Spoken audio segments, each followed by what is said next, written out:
हम सब ये इमेज जानते हैं, एक डार्क फिगर जो शैडो में लिपटा हुआ है और उसके डरावने फैंग्स हैं।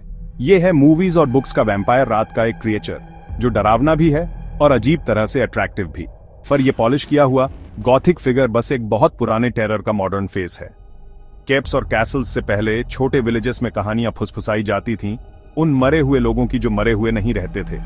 ये उन कॉप्सों की कहानियां थीं जो अपनी कब्रों से उठती थीं, फूली हुई और बदबूदार, जिंदा लोगों को परेशान करने के लिए। ये प्राइमल फियर उन रियल इवेंट्स से पैदा हुआ था जिन्हें लोग समझा नहीं पाते थे, जिससे कम्युनिटीज को डेस्परेट मेजर्स लेने पड़ते थे। तो ये लेजेंड्स कहां से आए? क्या ये हेड ऑफ कहानियां हैं या सदियों के फॉकलोर के नीचे सच्चाई का कोई कण है? हमारा क्वेस्ट हिस्टोरिकल एविडेंस को अनकवर करना, मिथ और लेजेंड की परतों को हटाना। हम एंशिएंट रिकॉर्ड्स और आई विटनेस अकाउंट्स से गुजरेंगे, उन रियल स्टोरीज को ढूंढते हुए जिन्होंने पूरे कॉन्टिनेंट में पैनिक फैलाया।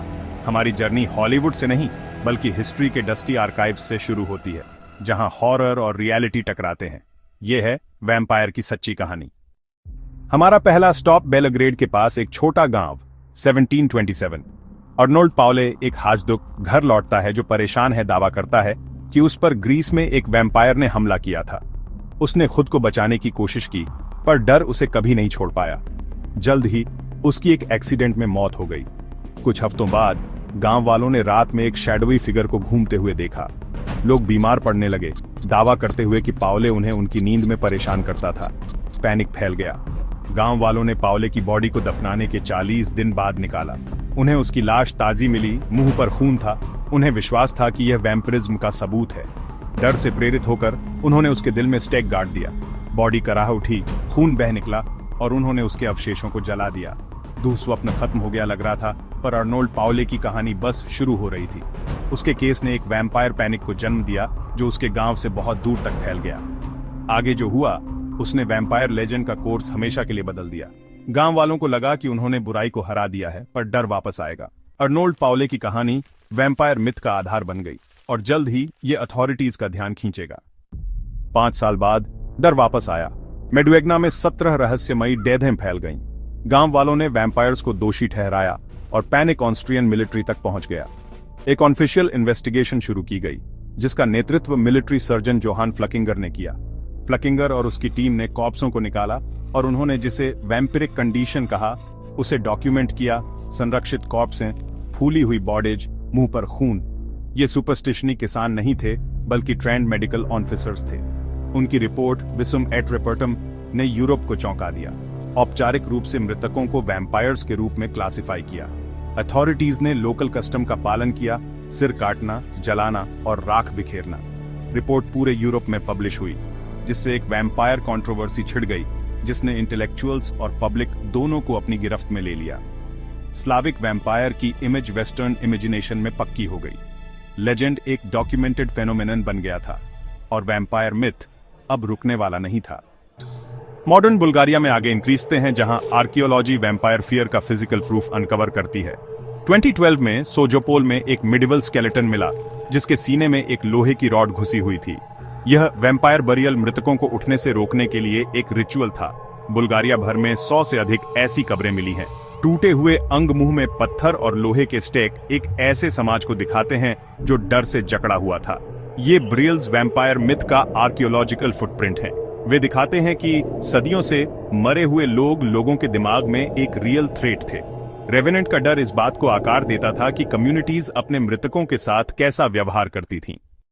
ग्रीस में वैम्पायर लेजेंड एक नया रूप लेता है, व्राइकोलाकास। खून पीने वाले स्लाविक वैम्पायर के उलट व्राइकोलाकास एक डिस्टर्बिंग रिएनिमेटेड लाश था जो दरवाजे खटखटाकर और नाम पुकारकर डर फैलाता था। अगर आप जवाब देते तो आप कुछ ही दिनों में मर जाते। 17वीं सदी के ट्रैवलर जोसेफ पिटोन डी टूर्नेफोर्ट ने माइकोनोस में एक पैनिक को डॉक्यूमेंट किया। गांव वालों का मानना था कि एक व्राइकोलाकास उन्हें हर रात परेशान कर रहा था। रिचुअल्स बढ़ गए, निकालना, दिल निकालना और आखिर में लाश को जलाकर राख करना। व्राइकोलाकास प्लाइग और एंजाइटी का प्रतीक था, हेड फेक मॉन्स्टर नहीं। ये कहानियां दिखाती हैं कि कैसे मरे हुए लोगों में विश्वास पूरी कम्युनिटीज को अपनी गिरफ्त में ले सकता था। ग्रीक वैम्पायर अराजकता की एक शक्ति था जिसे एक्सट्रीम मेजर्स की जरूरत थी। इन गांवों में असल में क्या हो रहा था? मॉडर्न साइंस वैम्पिरिक साइंस को एक्सप्लेन करती है। धीमा डिकम्पोजिशन, फूलना और मुंह पर खून नेचुरल प्रोसेस हैं। ठंडी, नम कब्रें बॉडीज को संरक्षित रखती हैं। गैसें फूलने का कारण बनती हैं और फ्लूइड्स को बाहर निकालती है। स्किन सिकुड़ती है, नाखून और बाल उजागर होते हैं, जिससे नई ग्रोथ का इल्यूजन होता है। ट्यूबरकुलोसिस या रेबीज जैसी महामारियां वेस्टिंग सिकनेस और अजीब बिहेवियर को एक्सप्लेन करती हैं।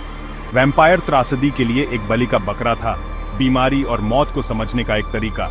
स्टेकिंग और जलाने जैसे कम्युनल रिचुअल्स लोगों को कंट्रोल का सेंस देते थे। मिथ साइंस के बिना की दुनिया में सर्वाइवल का एक टूल था। डर, फोकलोर और मिसअंडरस्टूड फहमी ने लेजेंड को बनाया। वैम्पायर की फूली हुई लाश से करिश्माई नोबलमैन तक की यात्रा ट्रांसफॉर्मेशन की एक कहानी है। अर्नोल्ड पाउले जैसे 18वीं सदी की रिपोर्ट्स ने पोएट्री, प्ले और डिबेट को इंस्पायर किया। जॉन पॉलिडोरी के द वैम्पायर ने एरिस्टोक्रेटिक प्रीडेटर को पेश किया। ब्रैम स्टोकर के ड्रैकुला ने गॉथिक एंटी हीरो को परफेक्ट किया। ड्रैकुला आर्केटाइप बन गया, आधा मॉन्स्टर, आधा ट्रैजिक फिगर। सिनेमा नए चेहरे लेकर आया। नोस्फेरातु, बेला लुगोसी, क्रिस्टोफर ली, एनी राइस जैसे मॉडर्न राइटर्स और ट्वाइलाइट जैसे शोज ने वैम्पायर को एक रोमांटिक, गलत समझे गए आउटसाइडर में बदल दिया। वैम्पायर हर युग के अनुकूल होता है, हमारे बदलते डर और इच्छाओं को दर्शाता है। हॉरर से हार्ट थ्रोप तक मिथ बना रहता है। Vampire myth head fake horror story से कहीं रिमाइंडर है, यह हमारी सबसे गहरी एंजाइटीज का एक आईना है। असली त्रासदियों और मौत के रहस्यों से पैदा हुए इन लेजेंड्स ने अराजकता को अर्थ दिया। स्टेकिंग और जलाने के रिचुअल्स एम्पावरमेंट के एक्ट थे, हेड फंड विश्वास नहीं। मिथ ने कम्युनिटीज को डर का सामना करने और अज्ञात में व्यवस्था खोजने में मदद की। आज हम वैम्पायर को मर्त्यता, बीमारी और जीवन और मृत्यु के बीच की सीमा के प्रतीक के रूप में देखते हैं। इसकी स्थायी शक्ति इसकी एडेप्शनशीलता में निहित है। हर युग के अनुरूप चेहरे बदलना। अपने मूल में वैम्पायर की कहानी हमारे बारे में है, दुनिया में और अपने भीतर की अंधेरे को समझने के लिए हमारा संघर्ष। वैम्पायर के पीछे की सच्ची कहानियां और फोकलोर अर्थ की हमारी जरूरत का प्रमाण है। वे हमें याद हटाते हैं कि मॉन्स्टर्स हमारे अपने डर की छाया से पैदा होते हैं। वैम्पायर लेजेंड बना रहता है क्योंकि यह कुछ सार्वभौमिक बात करता है, और यह एक ऐसी हिस्ट्री है जिसकी इन्वेस्टिगेशन करना लायक है।